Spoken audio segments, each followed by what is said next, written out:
শ্রীমদ্ ভগবদ্গীতা যথাযথ প্রথম অধ্যায় বিষাদযোগ শ্লোক নাম্বার 30 ন চ সুক্মেম বস্তাতুম ভ্রমতিব চ মে মনঃ নিমিত্যানি চ পশ্যামি বিপরীত্যানি কেশবঃ। শব্দার্থ ন না চ ও শক্নোমি সক্ষম হই অবস্থাতুম স্থির থাকতে ভ্রমতি বিস্মরণ ইব যেন চ এবং মে আমার মনঃ মন নিমিত্যানি নিমিত্ত সমূহ চ ও পশ্যামি দেখছি বিপরীত্যানি বিপরীত কেশব হে কেশী দানব হন্তা শ্রীকৃষ্ণ। অনুবাদ: হে কেশব, আমি এখন আর স্থির থাকতে পারছি না। আমি আত্মবিস্মৃত হচ্ছি এবং আমার চিত্ত উদ্ভ্রান্ত হচ্ছে। হে কেশী দানব হন্তা শ্রীকৃষ্ণ, আমি কেবল অমঙ্গলসূচক লক্ষণসমূহ দর্শন করছি।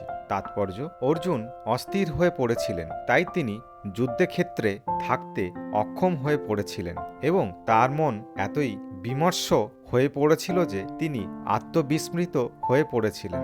জড়জগতের প্রতি অত্যাধিক আসক্তি মানুষকে মোহচ্ছন্ন করে ফেলে।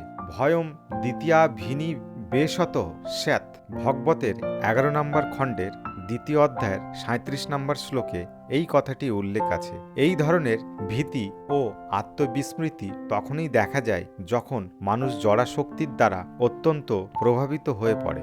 অর্জুন অনুভব করেছিলেন সেই যুদ্ধের পরিণতি হচ্ছে কেবল স্বজন হত্যা এবং এভাবে শত্রু নিধন করে যুদ্ধ জয়লাভ করার মধ্যে কোনো সুখই তিনি পাবেন না। এখানে নিমিত্তানি বিপরীত্যানি কথাগুলি তাৎপর্যপূর্ণ। মানুষ যখন নৈরাশ্য ও হতাশার সম্মুখীন হয় তখন সে মনে করে আমার বেঁচে থাকার তাৎপর্য কি। সকলেই কেবল তার নিজের সুখ সুবিধার কথাই চিন্তা করে, ভগবানের বিষয়ে কেউই মাথা ঘামায় না। শ্রীকৃষ্ণের ইচ্ছাতেই অর্জুন তার প্রকৃত স্বার্থ বিষয়ে অজ্ঞতা প্রদর্শন করেছেন। মানুষের প্রকৃত স্বার্থ নিহিত রয়েছে বিষ্ণু অর্থাৎ শ্রীকৃষ্ণেরই মাঝে। মায়াবদ্ধ জীবেরা এই কথা ভুলে গেছে, তাই তারা নানাভাবে কষ্ট পায়। এই দেহাত্মবুদ্ধির প্রভাবে মহাচ্ছন্ন হয়ে পড়ার ফলে অর্জুন মনে করেছিলেন তার পক্ষে কুরুক্ষেত্রের যুদ্ধে জয়লাভ করাটা হবে গভীর মর্মবেদনার কারণ।